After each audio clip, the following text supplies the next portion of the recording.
Mateus capítulo 23, versículo 2. A partir do versículo 2.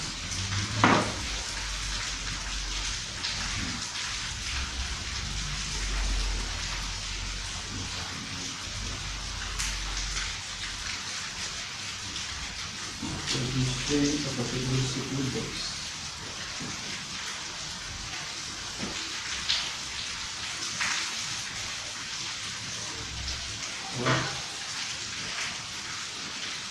Vamos pegar o versículo.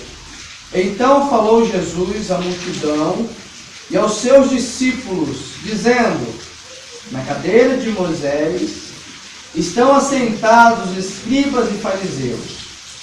Observai, pois, e praticai tudo o que vos disserem, mas não procedais em conformidade com as suas obras, porque dizem que não as praticam. Até aqui. Vamos pegar o versículo 4. Pois atam fardos pesados, difíceis de suportar, e os põem os ombros dos homens, eles, porém, nem com o dedo querem movê-los.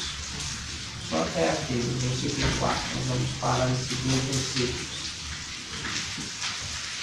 Então, essa quarta característica dos falsos mestres é de passar por cima das coisas grandes e dar ênfase nas coisas de menor importância e relevância. Percebemos isso em vários grupos religiosos que existem hoje, né? Grupos, seitas religiosas que criam doutrinas e que passam por cima dos pilares da fé cristã. O Senhor Jesus, no versículo 4, ele dá uma luz para nós, o que seria isso que acontece com esses falsos mestres que se assentam na frente do povo e atam fardos pesados. O que isso quer dizer? Isso significa que esses indivíduos, eles põem as pessoas na base da sua justiça própria, fazendo um anátema da fé. Quando nós falamos de costumes, existem igrejas, nós sabemos disso, que existem padrões, você tem que estar dentro daquele padrão, né, de vestimenta, de roupa, tudo naquele padrão, como se aquilo servisse para alguma coisa. E aí eu quero enfatizar que eu não estou dizendo que os cristãos devem andar de qualquer jeito. Porém, dentro daquilo que é fundamental, nós temos algumas questões básicas da fé, que são os pilares da fé, que é a encarnação do Verbo, a justificação pela fé, a salvação por mera graça, essas doutrinas, a doutrina da expiação, a doutrina da redenção, a doutrina do novo nascimento, que é mais importante do que esses pequenos detalhes. Então, o que é que os falsos mestres fazem? Eles passam por cima disso. Hoje em dia nós não vemos pregar sobre justificação pela fé. Nós vamos em igrejas tradicionais, né?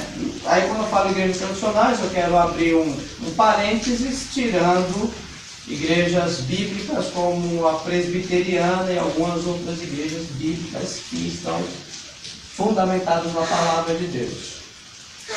Mas igrejas, na maioria das vezes, igrejas evangélicas e principalmente do meio pentecostal, eles não ensinam esses pilares da fé, que é a encarnação do Verbo, a justificação pela fé, a expiação, a propiciação, o novo nascimento, a Trindade, a doutrina da Trindade, que é o estudo que nós estamos fazendo no dia de domingo, que são os pilares da fé. Mas colocam as pessoas na base da sua justiça.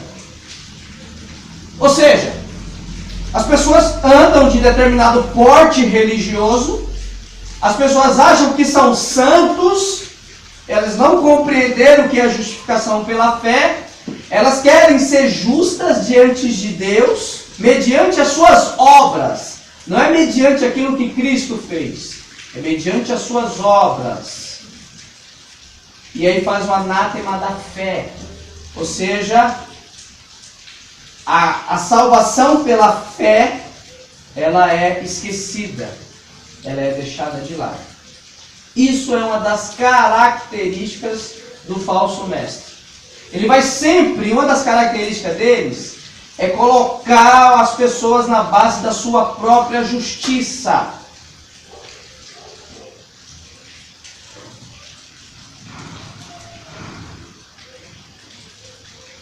Nós fomos salvos, estamos salvos e seremos salvos.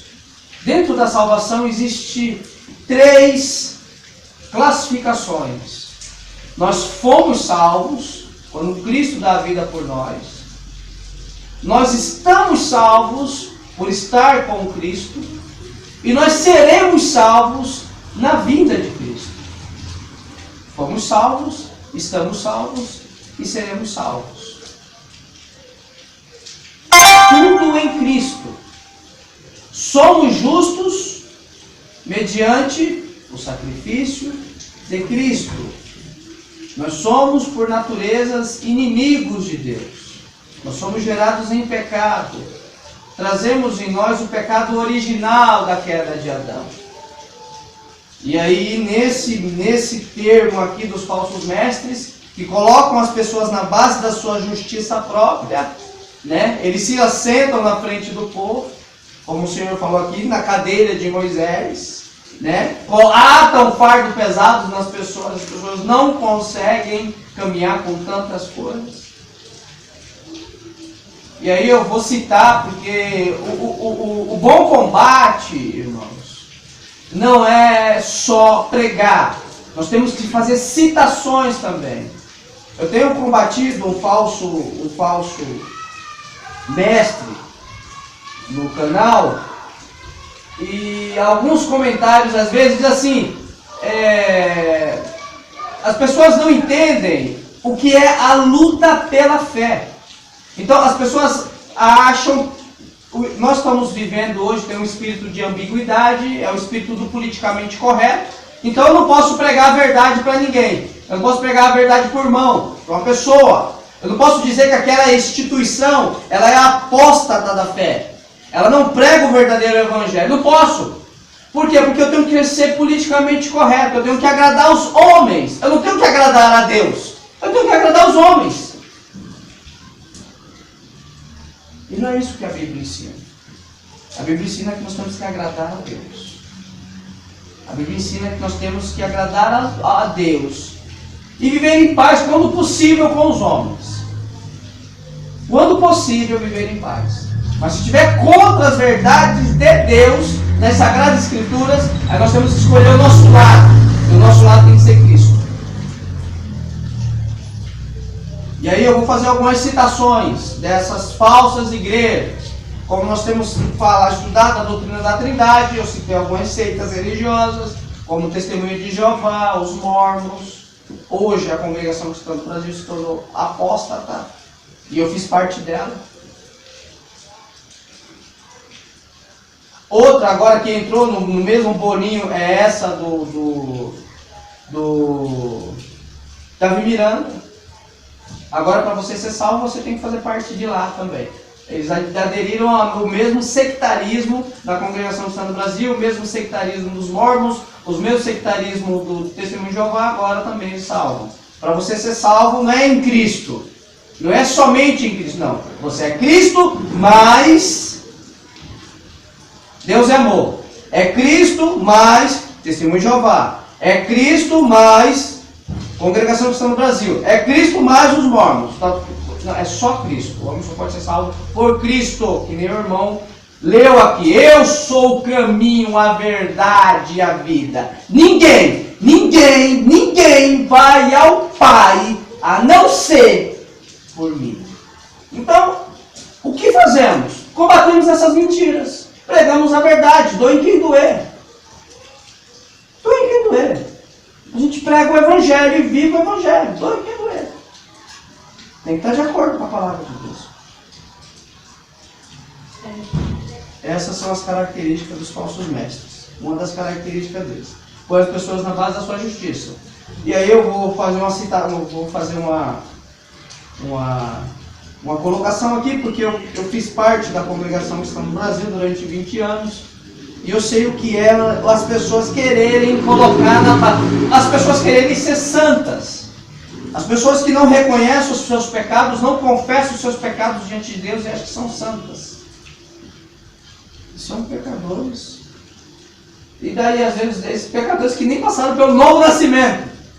Qual é a diferença do cristão verdadeiro para o falso cristão? O cristão verdadeiro, ele passou pelo novo nascimento. Ele não deixa de ser pecador. Mas a semente que está nele conduz ele à verdade. E Deus vai transformando ele pelo poder do Espírito Santo. Ele continua no estado caído. Todos nós continuamos no estado caído. Mas o Espírito Santo ele vai nos transformando. Essa é a diferença. Vai nos moldando.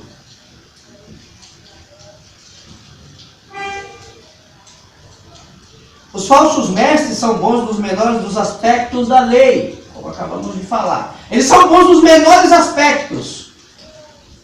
Olha, você não tem que andar... Aí eu vou falar isso para os irmãos. Não estou dizendo que deve, não deve, essa não é a questão. Mas existem instituições que se a mulher... Vou falar de novo, congregação não vai dizer. Se a mulher andar, minha esposa sofreu muito com isso. Muito, muito, muito. Por quê? Porque ela trabalha numa escolinha e ela trabalha com criança. Não dá para usar saia. Ela vai com a roupa da escolinha da aula. Pois muitas das vezes ela saía daqui para ir dar aula. E quando ela cruzava com algumas pessoas dessa instituição, as pessoas não saudavam ela, viravam a cara. Por quê? Porque ela estava com a calça da escolinha. Não saudava, virava a cara. E eu ouvi isso de um ministro lá dentro. Que ele também, ele ensinando, estimulando as pessoas a agirem dessa forma. Que não era para saudar, que era para a pessoa pegar, a irmã pegar, sair de saia até o serviço e lá colocar a calça para vestir. Como se isso fosse mudar a salvação. A salvação é só em Cristo.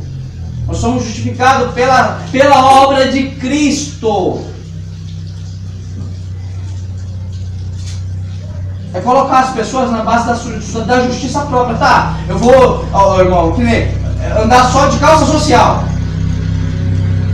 Tem pessoas aí que só andam de calça social. Eu estou de calça social, irmão, mas eu também coloco calça jeans. Quantas vezes eu já atendi um culto aqui de calça jeans? Coloca as pessoas na base da justiça própria. Se não andar de calça social, não é cristão. Eles são bons nos menores dos aspectos da lei. Mas os grandes, não. A congregação cristã no Brasil nega a palavra de Deus, a Bíblia como a palavra de Deus. Nega. O fundamento principal da fé, que é a Bíblia, a palavra de Deus, eles negam. A Bíblia não é a palavra de Deus. A Bíblia apenas contém a palavra de Deus. E agora? Nega a Trindade. Os mormons negam a Trindade. O Testemunho de Jeová nega a Trindade. E aí? O que é fundamental para a salvação, não sabe. Não quer saber e tem raiva de quem sabe. Por quê? Porque a letra mata e o Espírito vivifica. Aquela torção diabólica do preguiçoso para não entender o que a palavra de Deus ensina. Porque não tem responsabilidade com a sua salvação. Ele não quer. É apenas um religioso. Ele vai para uma instituição, ele cumpre a sua religião, ele vai para casa, descansa e na segunda-feira ele volta a trabalhar. Ele não entendeu o que é a salvação. Ele não compreendeu.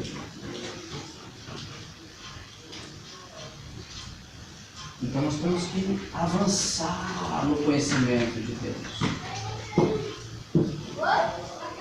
Porque, como Jesus Cristo falou, esta é a vida eterna, que conheçam a Ti, único Deus verdadeiro. A vida eterna está atrelada em conhecer quem é Deus. Nós só podemos ser transformados quando conhecemos a Deus. Nós só amamos, é que nem ontem eu vi um desses irmãos, desde a minha mocidade, que andava comigo quando eu ainda vivia lá dentro da congregação lá moço. Ontem eu ouvi ele de relance durante o dia, e eu falei algo para ele, porque ele vê muitas coisas erradas, mas ele não tem força de sair de dentro do erro.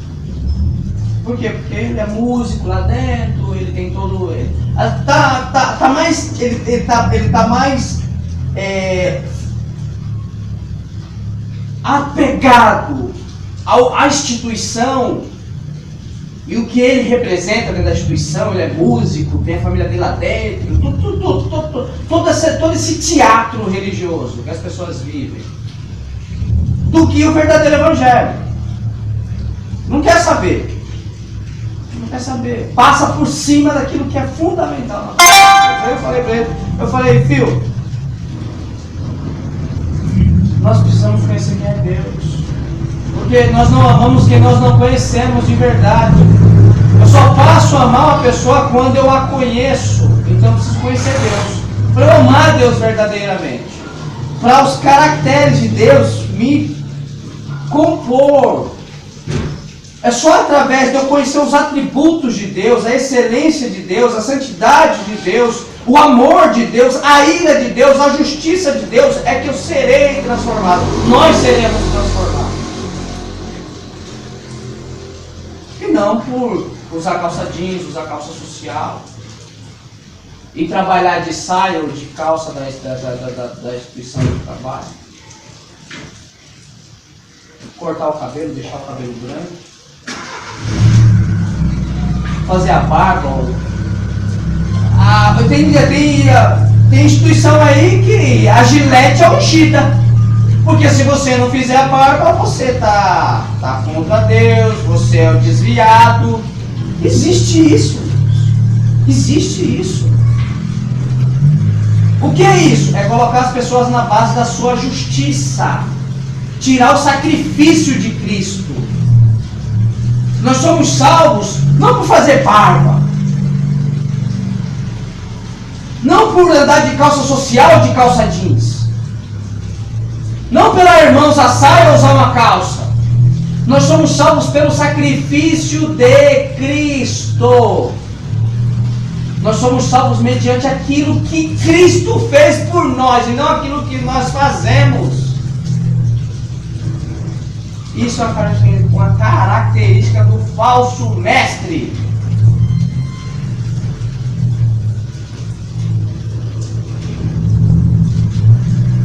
Os falsos mestres são bons nos menores dos aspectos da lei e tanto quanto negligentes nas maiores. Vamos ler 1 Timóteo 6. Se alguém ensina alguma outra doutrina, e se não conforme com as sãs palavras do nosso Senhor Jesus Cristo, e com a doutrina que é segundo a piedade, é soberbo e nada sabe, mas delira acerca de questões e contendas de palavras, das quais nascem invejas, porfias, blasfemas, ruins suspeitas, contendas de homens corruptos de entendimento e privados da verdade, cuidando que a piedade seja causa de ganho. Aparta-te dos tais. Até aquele. Fazem comércio da palavra de Deus, do Evangelho, das boas novas. Querem ficarem ricos. Falam coisas que não é segundo o Evangelho, a piedade, a encarnação de Cristo. Falam coisas que não é segundo a piedade. Nossas palavras têm que ser segundo a piedade. O que é a piedade? Qual é o mistério da piedade que Paulo fala? Grande é o mistério da piedade. Deus se fez carne. O mistério da piedade é que Deus se humanizou.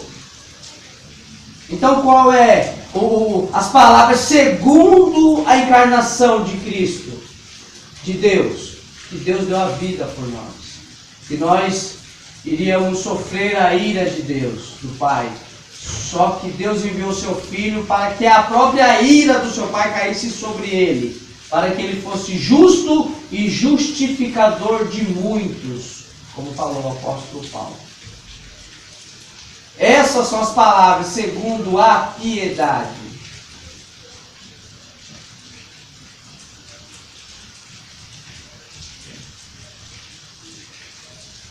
Se alguém ensina alguma outra doutrina, e se não conforme as sãs palavras do nosso Senhor Jesus Cristo, e com a doutrina que é segundo a piedade, é soberbo e nada sabe. Mas delira. Pessoas que não têm Deus. Soberbo, nada sabe, estão delirando em assuntos que eles não entendem, não compreendem, porque não conhecem a palavra de Deus.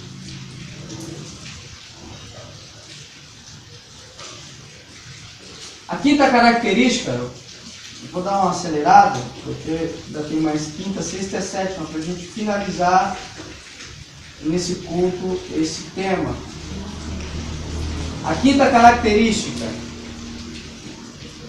os falsos mestres encobrem e colorem seus princípios perigosos e almas impostoras com discursos muito justos e pretensões plausíveis, com conceitos elevados e expressões douradas.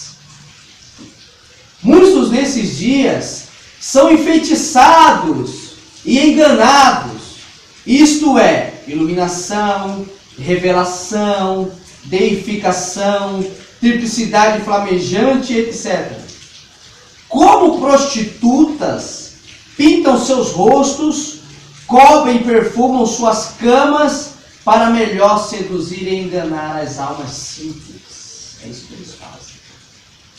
Essa é a quinta característica dos falsos mestres.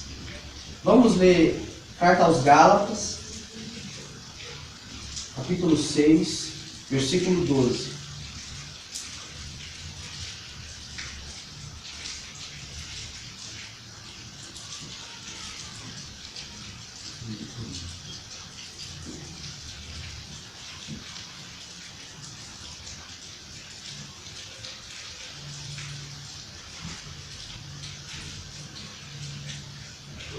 Gálatas é perto de Efésio. Antes de Efésio, depois de Coríntios. Essa carta aqui, ela é a primeira carta que o apóstolo Paulo escreve.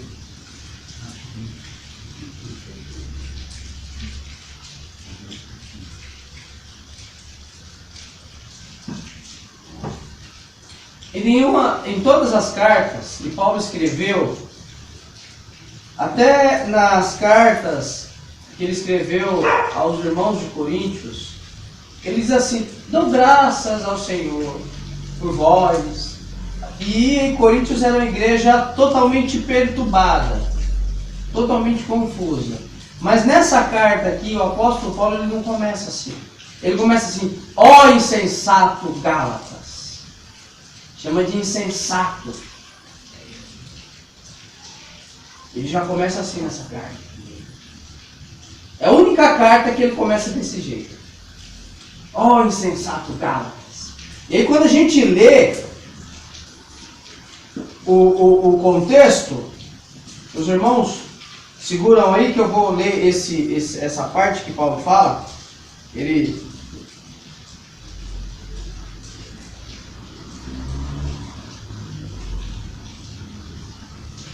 vai dizer, esse ó insensato, no versículo 13, ó insensato Gálatas, quem vos fascinou para vos obedecerdes à verdade, a vós perante os olhos de quem Jesus Cristo foi já representado como crucificado. Estou lendo o capítulo 3.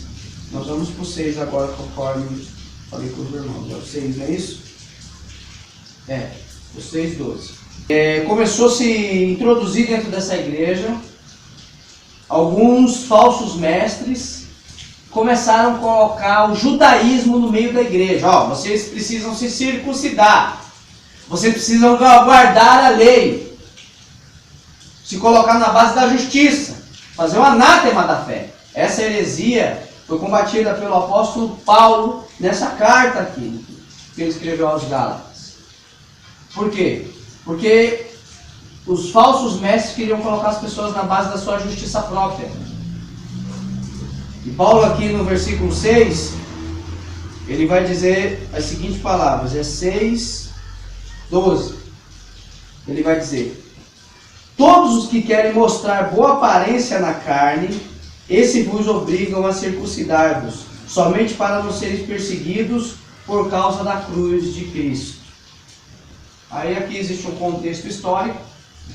Por quê? Porque o cristianismo, ele não abole a lei, mas ele aprimora a lei. Porque ninguém é capaz de cumprir a lei. O único que cumpriu a lei foi Cristo.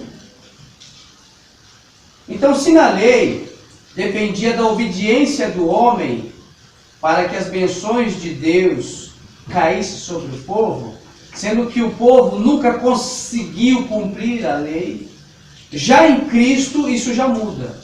Já não depende mais do homem, mas sim de Cristo.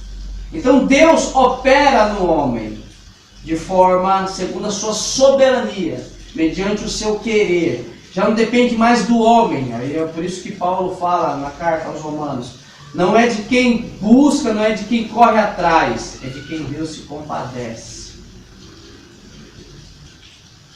Se na lei dependia do homem, na graça, em Cristo, depende unicamente de Deus. Deus quis salvar o homem. Não é uma parte minha, eu vou... Deus não, Deus quis e tal, Deus é 95% é Deus e 5% é eu, que eu tenho que me esforçar, não. É 100% Deus. Então não devo fazer nada? Deve, claro que deve. Abrir o coração para o Evangelho. Não tapar os ouvidos para a palavra de Deus. Reconhecer em Cristo o seu Salvador. Saber que você e eu somos incapazes de agradar a Deus. E o único que agradou a Deus foi o seu Filho. Este é o meu Filho amado, ao qual eu me comprazo. E aí você pega e você olha para você mesmo e você vê. Aí você passa a ter fé. Que fé?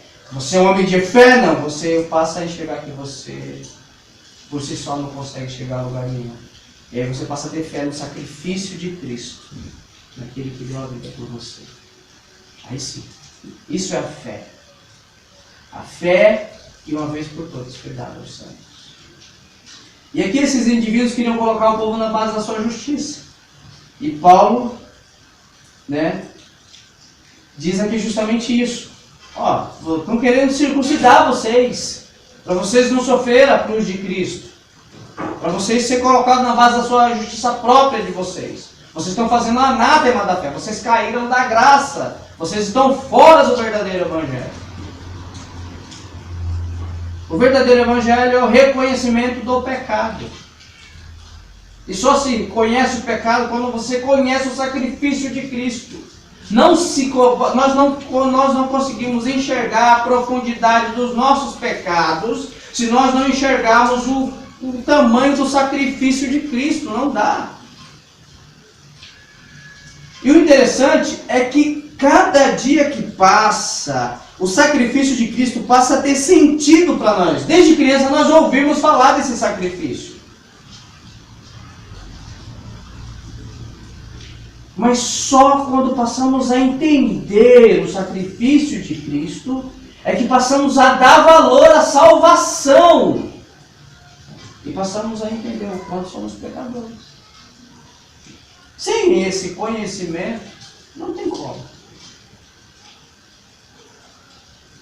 Não tem como dar valor ao sacrifício de Cristo sem conhecer o quanto somos pecadores. E aí é um trabalho do Espírito Santo. Só o Espírito Santo pode nos convencer do pecado, da justiça e do juízo. Não somos nós.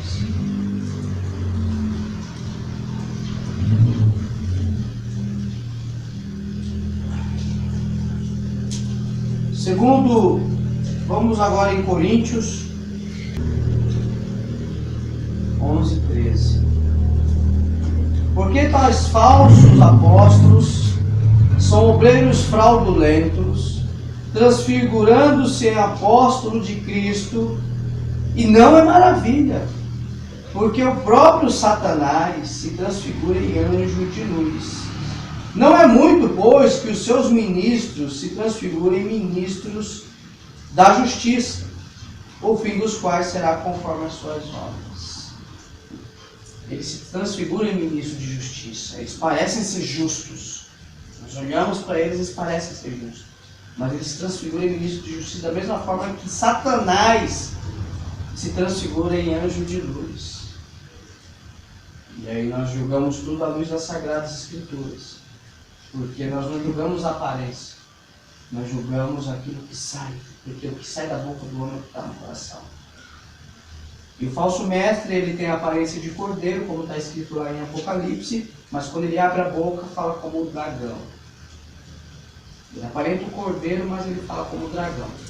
E aí nós temos que entender o que a Bíblia ensina para não ser enganado com os falsos ensinos lá fora.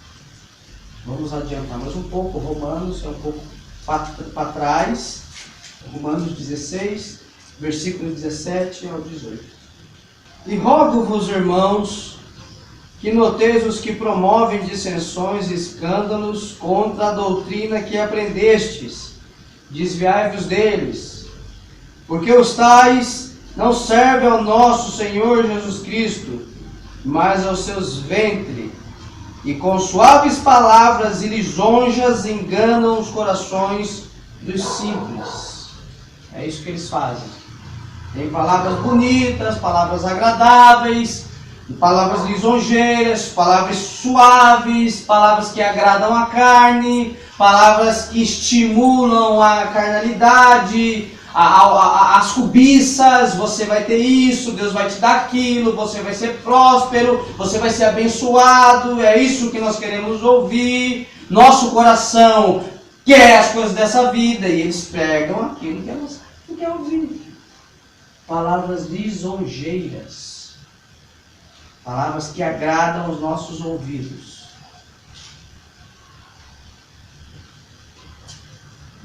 Vamos em Mateus de novo. Mateus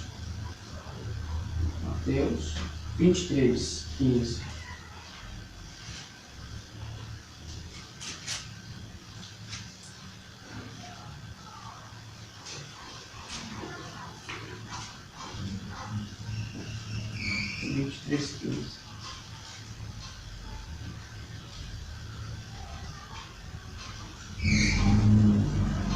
Ai de vós, escribas e fariseus hipócritas, vós que percorreis o mar e a terra para fazer um prosélito, e depois de o ter desfeito, fazes filhos do inferno 2 vezes mais do que vós.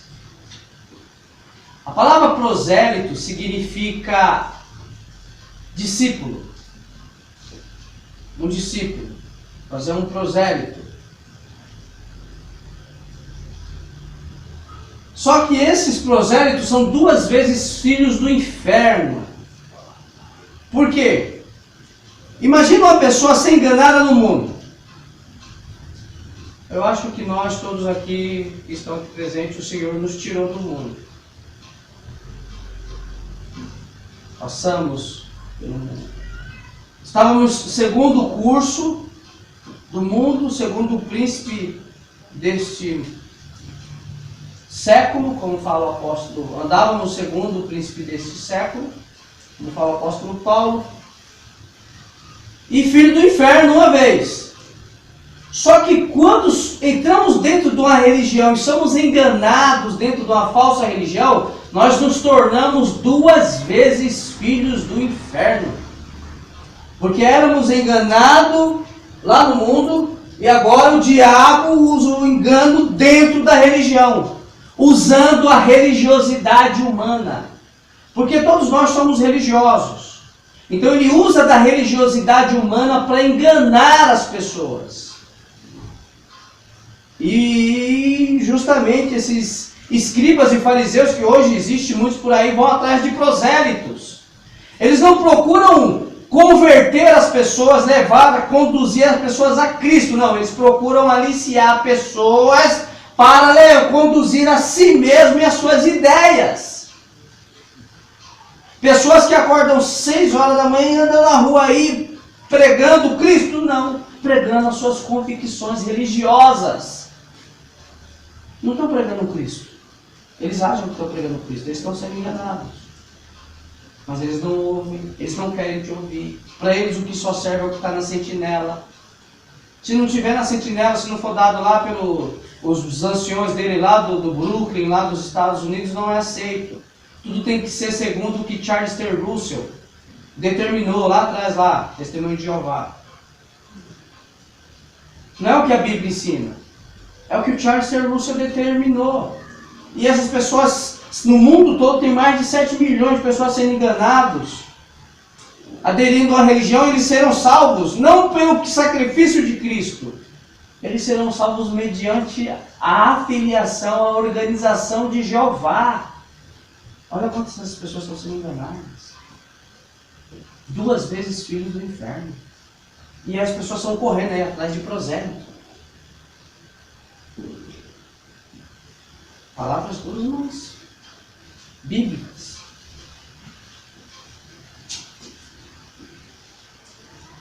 Eles se ocupam mais sobre a mentalidade dos homens. Seu labor não é para melhorar os corações dos homens e endireitar suas vidas.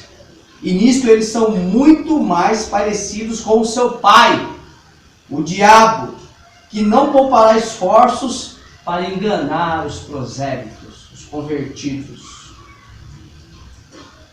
O diabo não vai poupar esforço para enganar. A 7ª característica: os falsos mestres fazem negócios dos seus seguidores. Aí nós vamos finalizar nessa passagem de Pedro, 2 Pedro. Vamos na epístola de Pedro, para a gente finalizar, irmãos. O sermão desses dias tem sido bem didático, sistemático, mas é importante a gente entender para não ser enganado. 2 Pedro, capítulo 2, a partir do versículo 1.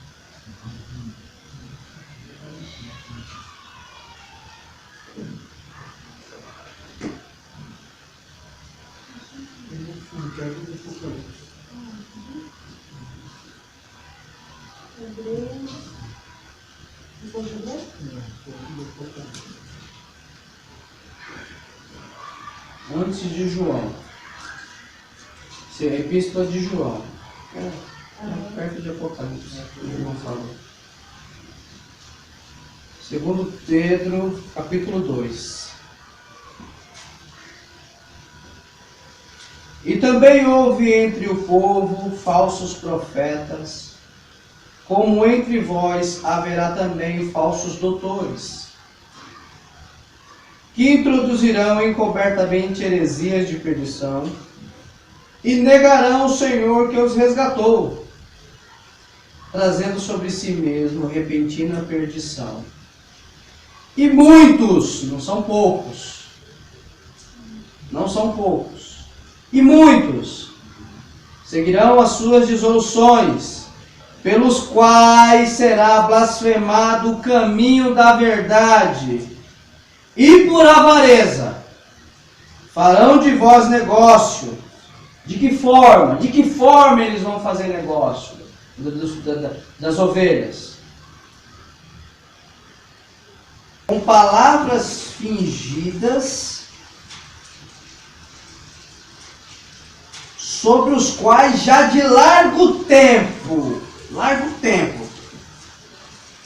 não será tardio envia a sentença dele já está determinada por Deus. A sentença desses falsos profetas já está determinada por Deus. Eles vão enganar, enganarão as muitos. Eles foram levantados para isso mesmo, para enganar e ser enganados, para ser lançados no inferno. E todos aqueles que não amaram a verdade de Deus.